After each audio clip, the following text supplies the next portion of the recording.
Another aspect of our personal money story is the majority of us were told by a well-meaning adult while we were in our younger years to go find a job with good pay and benefits. We were told, make a living. Well, I would say that's more about funding your living.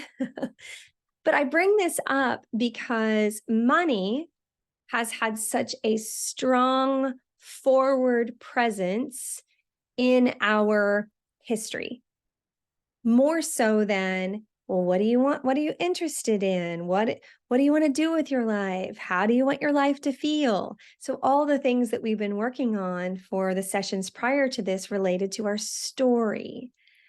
We were told if you go make good money, you'll have a great life. Well, it certainly does help bring more opportunities and sometimes more safety. But I also know some rich, miserable people. So I want to just be intentional again about how we see our story and then how we see money fueling our story. Because sometimes things got a little misconstrued in what we were taught in our upbringing.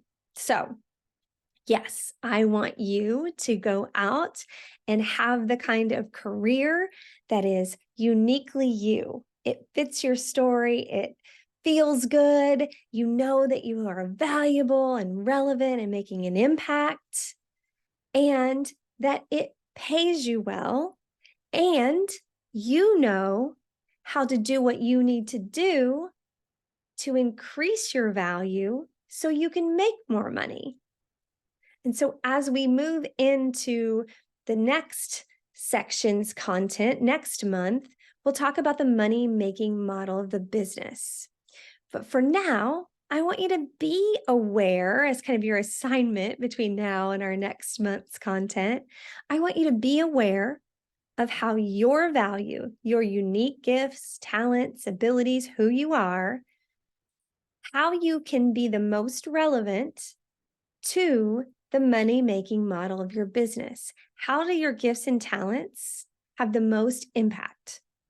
And just me asking you that question will now make you more aware of that as you move through your days at work.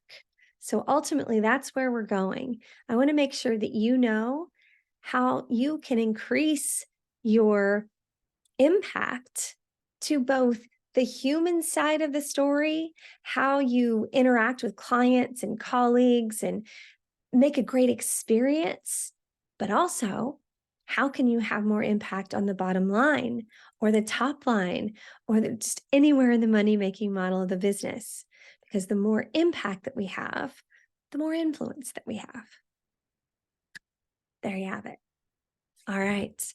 So your challenge for today, for this month, I'll go ahead and tell you now, instead of a separate video, is pay attention to your money story.